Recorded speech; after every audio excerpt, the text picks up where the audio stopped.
তো আজকের এই লুকটা তোমরা কে কে দেখতে চাও? তো এই লুকটা তোমাদের জন্য স্পেশালি আমি ক্রিয়েট করেছি, কেমন হয়েছে অবশ্যই জানাবে। আর আমার আজকের মডেল শ্রেয়া, তো ওর ওপর ফার্স্টে আমি ওর ফেসটা ভালো মতো ক্লিন করে নিলাম, তারপর কিন্তু টোনার অ্যাপ্লাই করে নিচ্ছি। আর তোমরা যারা যারা আমার মেকআপ দেখো, আমাকে ফলো করো, তাদেরকে অসংখ্য ধন্যবাদ এবং তোমরা এভাবেই সাপোর্ট করতে থাকো। আমি জানি আমি অনেক দিন পর ভিডিও নিয়ে এসেছি, কারণ আমি একটু ব্যস্ত আছি। অ্যাকচুয়ালিতে ব্যস্ত থাকি, কোনো সময় থাকি না, কোনো সময় ল্যাদ খাই এই ভিডিও এডিট করছি করে করা হয় না। তো যাই হোক, তোমাদের কেমন লাগে এই ভিডিওগুলো দেখতে অবশ্যই কিন্তু কমেন্ট করে জানাবে। আর যারা যারা আমার ভিডিও দেখছো, আগের ভিডিওটা এতটা ভালোবাসা দিয়েছো, আমি খুবই খুশি। আর তোমাদের কাছে সত্যিই মানে কি বলবো, এতটা ভালোবাসা পাবো ভাবিনি। তো থ্যাংক ইউ সো মাচ প্রত্যেকটা আমার ভিউয়ার্সকে, আমার ফলোয়ার্সকে। তো তোমরা এইভাবেই পাশে থেকো। তো আমি দেখো, আমার পিছনের ব্যাকগ্রাউন্ডটা আজকে একটু মানে বাদ দিয়ে দেখো, ফেসটা দেখো। তো আমি ভালো মতো ক্লিন করে নিয়েছি পুরো ফেস, তারপর একটা টোনার অ্যাপ্লাই করেছি। তোমরা চাইলে মিস্ট ইউজ করতে পারো যে কোনো। আর তারপর আমি কিন্তু water base moisturiser, cream base moisturiser এবং একটা ভালো প্রাইমার ইউজ করেছি। এতে করে কি হবে, আমাদের স্কিনটা একটা হাইড্রেশন পাবে এবং গরমকাল হলেও আমাদের স্কিন থেকে অয়েল বেরোলেও কিন্তু অনেক সময় আমাদের স্কিনটা মেকআপের পর ড্রাই লাগে। তো সেই জন্য কিন্তু ভালো মতো আমাদের স্কিন প্রিপারেশনটা করতে হবে, মাস্ট। তো আমার মডেলের বেশি কালার কারেক্টিংয়ের দরকার ছিল না, কারণ ওর ফেসটা খুব ভালো ছিল। এবার শ্যুট করেও অনেক রাত জাগা পড়ে, সেই জন্য চোখের আন্ডার আইতে একটু ডার্ক সার্কেল ছিল, আর 2-4টে ব্রোনো, একটু রেড কালার, একটু হালকা পিম্পলের একটু দাগ ছিল, সেইগুলো আমি জাস্ট কভার করে দিয়েছি। আর তেমন কোনো প্রবলেম ছিল না। তো সেই মতো আমি স্কিনটা ভালো মতো কালার কারেক্টিং করছি। আর এখানে আমি অরেঞ্জ কালার কারেক্টার প্রয়োজন নেই আমার, কারণ এখানে ওর বেশি পিগমেন্টেশন নেই বা জন্মের দাগ, জরুল এই টাইপের কোনো জিনিস নেই যে আমাকে অত অরেঞ্জ কালার কারেক্টার লাগবে। আর কখনো কোনো ক্লায়েন্ট এমন পেয়ে যায় যার পিগমেন্টেশন একটু হাই থাকে, কভারেজ করার জন্য কিন্তু অরেঞ্জ কালার কারেক্টার দরকার হয়ই। তো সেই দিকে দেখতে গেলে আমার ক্লায়েন্টের কিন্তু, আমার মডেলের কিন্তু কোনো দাগ নেই তেমন। তো সেই জন্য আমার অতটা লাগেনি। ডার্ক কালার কনসিলার, ওর স্কিন থেকে 2 থেকে 3 শেড ডার্ক নিয়ে সেটাকে আমি কভার করে তারপরে কিন্তু তার উপরে আমি কোনো প্রোডাক্ট অ্যাপ্লাই করব। তো আমার ভালো মতো কনসিলিং করে, এটা কনসিলার দিয়েই করা হয়, যেটা আমরা পিগমেন্টেশন হাইড করি, কালার কারেক্টিং করি।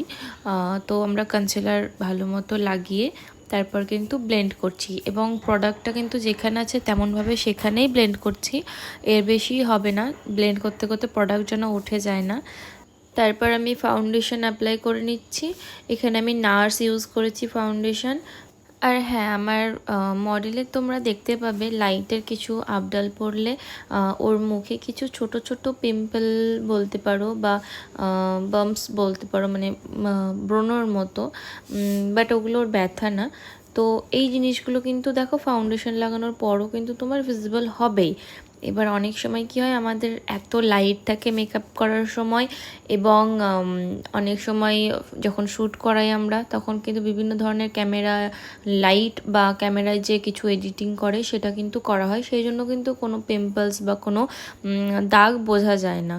কিন্তু তোমরা ভিডিওতে দেখতেই পাবে স্কিনটা একদম লাইট বেস হচ্ছে, আর স্কিনটা কিন্তু একদম ফ্ললেস হচ্ছে, তা সত্ত্বেও কিন্তু পিম্পলের দাগ বোঝা যাবে।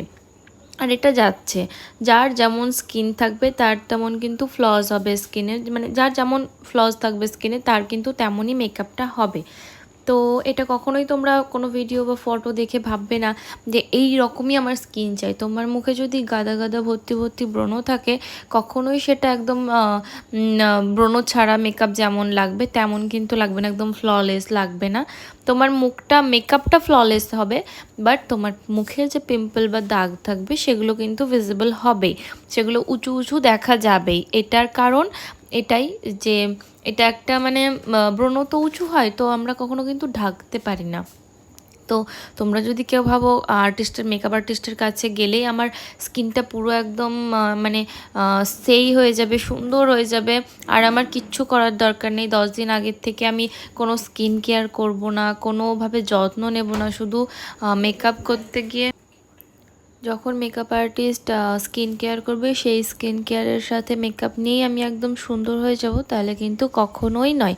এরম কোনো দিন হতে পারে না, আর কখনো হতেও পারে না। তোমাদের মেকআপ যদি করতে হয়, দাদার বিয়ে, ভাইয়ের বিয়ে, নিজের বিয়ের পর 5 বছর পর মেকআপ করবে, তা বিয়ে মানে যে কোনো অকেশনে বা অনুষ্ঠান বাড়িতে তোমরা যখন মেকআপ করতে চাইছো, তখন কিন্তু তোমাদের স্কিনেরও খুব ভালো মতো যত্ন রাখতে হবে।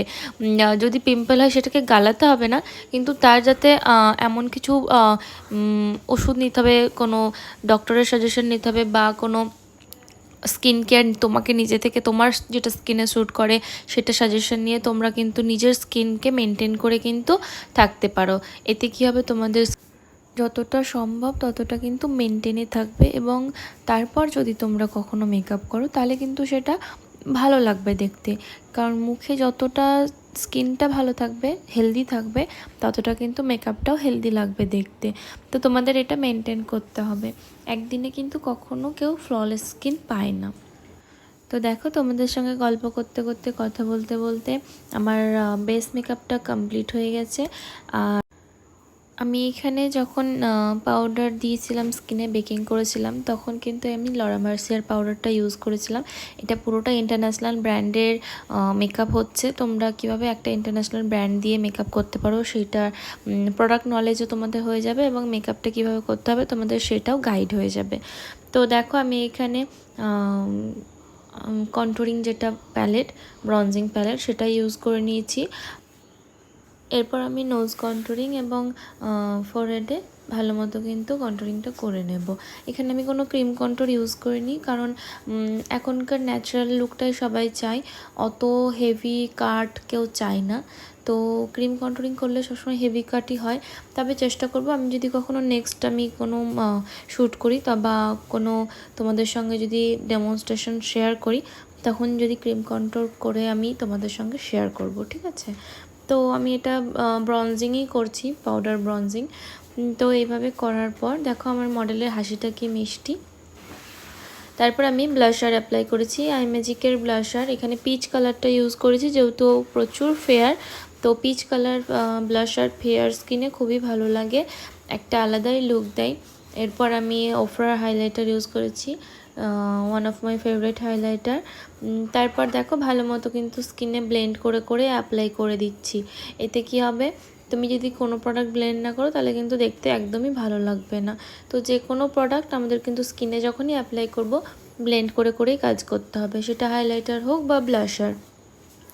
এরপর আমি নোজে মানে হাইলাইটার লাগিয়ে নিচ্ছি, এবং মাঝে মধ্যে দেখো আমার মডেল স্কিনে ইচিং হচ্ছে। তো ইচিং যখন আমরা মেকআপ করি, মেকআপ করার পর স্কিনে ইচিং হওয়াটা কিন্তু স্বাভাবিক, এটা হবেই। নোজ এরিয়া, মাউথ এরিয়া একটু বেশি হয়, তো এটা হয়, এটা ন্যাচারাল।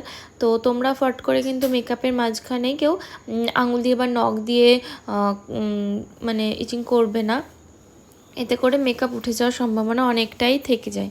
তো তোমরা বলবে, মেকআপ আর্টিস্ট যে থাকবে তোমার, তাকে বলবে, তো তখন কিন্তু তারা ব্রাশের সাহায্যে কিন্তু করে দেয়। তো আমার মডেল দেখতে পেলে ও একা একাই করে নিয়েছিলো, তারপর আমি বললাম যে তুমি আমাকে বলবে। তো এরপর আর হয়নি, যদিও বা হয়েছে, আমি ব্লেন্ডার বা ব্রাশের সাহায্যে করে দিচ্ছি। এরকম রিয়েল ক্লায়েন্টেরও হয়। তো এটা কোনো ভয়ের ব্যাপার না যে কি প্রোডাক্ট লাগালাম যে আমার স্কিনে ইচিং হচ্ছে, এটা ন্যাচারাল, এটা স্বাভাবিক, একটু ইচিং হয়ই। তো এরপর কিন্তু আমি আইব্রোটা করে নিচ্ছি। আমি এখানে অ্যানাস্তাসিয়া আইব্রো পমেডটা ইউজ করেছিলাম। তো তোমরা জানো অ্যানাস্তাসিয়াটা খুবই ভালো একটা প্রোডাক্ট, এটা কিনলে আর কোনো প্রোডাক্ট মানে তুমি অন্য কোনো প্রোডাক্ট ভুলেই যাবে, এরকম একটা ব্যাপার। তারপর কিন্তু আমি এখানে টার্ট কনসিলার দিয়ে পুরো লিডটা একদম কনসিল করে নিচ্ছি, সেমভাবে পরের চোখেও করে নিচ্ছি, এতে ভালো মতো ব্লেন্ড করে নিচ্ছি। তারপর আমি এখানে শ্যাডো অ্যাপ্লাই করে দিচ্ছি। এখানে আমি ব্রাউনের মধ্যে, নিউডের মধ্যে একটা আই লুক ক্রিয়েট করার চেষ্টা করেছি, এবং তোমরা দেখতেই পাচ্ছ আমি কোনো লাইনার টানিনি। ফার্স্টে যখন দেখালাম ভিডিও, সেটাতেই বুঝতে পারলে। তো এই কীভাবে তোমরা সেই ধরনের লাইনারগুলো পরাবে সেটাও আজকে কিন্তু টিউটোরিয়ালে তোমরা বুঝতে পেরে যাবে একদম। তো ফার্স্টে আমি একটা আমার ওয়েডিং বেলস প্যালেট থেকে আমি ব্রাউন কালার অ্যাপ্লাই করে নিয়েছি। ফার্স্টে সফট একটা ব্রাউন কালার দিয়ে পুরো আউটার কর্নার থেকে ইনার কর্নারের দিকে ব্লেন্ড করতে করতে হাফ লিড অবধি করবো ব্লেন্ড। তারপরে কিন্তু একটা ফ্লাফি ব্রাশ দিয়ে এজেসটা ব্লেন্ড করব। তারপরে আমি আবার সেম বিউটিলিশিয়াসের একটা ব্রাশ দিয়ে ভালো মতো ব্রাউন কালার নিয়ে অ্যাপ্লাই করার পর সেটাকে একটু ডার্ক করব এবং একটা হোয়াইট শ্যাডো নিয়ে তার ইনার কর্নারের সামনেটা মানে ভালো মতো কিন্তু ব্লেন্ড করে দেবো। এতে আমার চোখটা একটু বড় লাগবে এবং ব্রাউন কালার নিয়ে চোখের নিচের অংশটাতেও কিন্তু আমি শ্যাডো অ্যাপ্লাই করে দিচ্ছি। আর কোনো কাজল অ্যাপ্লাই করব না, আমি জাস্ট মাস্কারা হবে এবং লাইনারটা শ্যাডোর সঙ্গে আইশ্যাডোর সঙ্গে পুরো ব্লেন্ড হয়ে যাবে, মানে মার্জ হয়ে যাবে পুরো। এরপর আমি এখানে শপারেলের থেকে সিমার কালার নিয়ে আমি কিন্তু লিডে একদম ফিঙ্গার টিপস দিয়ে বসিয়ে দিচ্ছি। একদম চোখটা কিন্তু সফট এবং গ্লসি দুটোই লাগবে। তোমরা এইভাবে কিন্তু যে কোনো ব্রাইড বা যে কোনো ক্লায়েন্টের উপর কিন্তু তোমরা করতে পারো। খুবই ভালো একটা লুক আসে এবং খুবই সুন্দর একটা মানে হাইফাই লুক দেয়, দারুণ লাগে, আমার তো সেই লাগে। তো তোমাদেরও কেমন লাগছে অবশ্যই কিন্তু জানাবে। নেক্সট আমি এখানে লাইনার পরানো স্টার্ট করে দিয়েছি এবং ফার্স্টে তোমরা যে কোনো জেল লাইনার নিয়ে ফার্স্টে ইনার কর্নার থেকে আউটার কর্নারের দিকে একটু স্ল্যান্ট ওয়েতে পুরো লাগাবে। তারপর কিন্তু ভেতরটা দেখো আমি কীভাবে করছি, সেমভাবে তোমরাও ফলো করো। আর পুরোটা একদম আউটার কর্নারের দিকে কিন্তু পুরোটা বের করে দেবে না, কিছুটা বাদ রাখবে, মানে কিছুটা কম রাখবে। এর জন্যই, কারণ আমরা যখন ব্লেন্ড করব তখন যেন ব্ল্যাক শ্যাডো বা ব্রাউন শ্যাডোটা চোখের থেকে বাইরের দিকে না চলে যায়। ঠিক আছে, যতটা আমি করেছি তোমরাও ততটাই করবে। এবং তারপরে কিন্তু দেখো কিভাবে ব্লেন্ড করছি, একটা ব্লেন্ডার ব্রাশ মানে ফ্লাফি ব্রাশ নিয়ে তার সঙ্গে একটু ব্রাউন কালার এবং ব্ল্যাক কালার মিক্স করে করবে। দেখো আমার মডেলের খুব পছন্দ হয়েছে লুকটা। তো যাই হোক, তোমরা এইভাবে কাজটা করবে এবং এতে করে চোখটা এত সুন্দর লাগে, মানে তোমাদের বলে বোঝাতে পারবো না। আর আমার মডেলের এক্সপ্রেশনেই তোমরা বুঝে গেছো। তো এইভাবে কিন্তু তোমরা কাজটা করবে। আর জেল লাইনার একটা একটা করে করবে, কারণ জেল লাইনার দুটো একসঙ্গে করে নিলে অনেক সময় জেল লাইনারটা শুকিয়ে যায়, তো সেটা মাথায় রাখবে। তারপর কিন্তু দেখো আমি সেমভাবে পরের চোখেও কিন্তু করে নিচ্ছি। এই ধরনের কাজগুলো তোমরা আরও দেখতে হলে আরও কিন্তু আমাকে ভালোবাসা দিতে হবে, ফলো করতে হবে, তারপর সাবস্ক্রাইব করতে হবে চ্যানেলকে এবং শেয়ার করতে হবে। তার সাথে সাথে তো লাইক তো আছেই, লাইক কমেন্ট এগুলো মাস্ট। তো তোমাদের কেমন লাগছে লুকটা অবশ্যই জানাবে। এবং আমার যেহেতু ব্লু কালারের শাড়ি ছিল, তো সেই জন্য আমি ইনার কর্নারে কিন্তু কোনো লাইনারও পরাইনি বা কাজলও পরাইনি বা কোনো কিছুই করিনি। আমি শুধু ব্রাউন কালার শ্যাডো দিয়ে একটু ব্লেন্ড করেছি এবং আমার যে 5 কালার প্যালেট আছে, যেটা সিমার প্যালেট শপারেলের, সেখান থেকে একটু ব্লু কালার নিয়ে আমি কিন্তু ইনার কর্নারে লাগিয়ে দিচ্ছি। দেখো লুকটা কতটা সুন্দর আসছে। এবং আমি এখানে মাই মেকআপ স্টোরি থেকে লিপস্টিক নিয়ে, একটা নিউড কালারের লিপস্টিক নিয়ে আমি সেটা পরিয়ে তার মধ্যে কিন্তু আমি গ্লস লাগিয়ে দিয়েছি। আমি লুকটা এই ধরনেরই চেয়েছিলাম এবং এটা একটা রিসেপশন টাইপস লুক, বাট আমি কোনো সিঁদুর পরাইনি, তোমরা সিঁদুর পরিয়েও করতে পারো। আর আমি এখানে কোনো সিঁদুর পরিয়েছিলাম না, জাস্ট সামনেটা এস ভ্যারিয়েশনের মধ্যে এস করেছিলাম এবং তার পেছনে আমি পুলিং সেকশন নিয়ে আমি একটু পুলিং করে হেয়ার স্টাইলটা করেছিলাম। আর আমার ওপেন কার্লস ছিল হেয়ার স্টাইলটা। তো আশা করি তোমাদের খুব ভালো লেগেছে। আর এটা ছিল আমার ফুল মেকআপ লুক। আমি এখানে ফিক্সার হিসেবে মেকআপের মানে মুখে যেটা ফিক্সার ইউজ করেছিলাম সেটা আমি আমার মডেল দেখো এই লেন্স মুখের মধ্যে নিয়ে চোখের মধ্যে পড়ছে, তাহলে বলো সলিউশন আনেনি। তো যাই হোক, আমরা এই নিয়ে অনেক হাসাহাসি করেছি। তোমরা হেয়ার স্টাইলটা দেখতে পাচ্ছ, এই ধরনের হেয়ার স্টাইলটা হয়েছিল। আর আমি এখানে ফিক্সার হিসাবে আরবান ডিকের ফিক্সার মানে অল নাইটার যে ফিক্সারটা আছে আমার অল টাইম ফেভারিট, সেই ফিক্সারটা ইউজ করেছিলাম। আর এইটা ছিল আমার মডেলের ফুল লুক।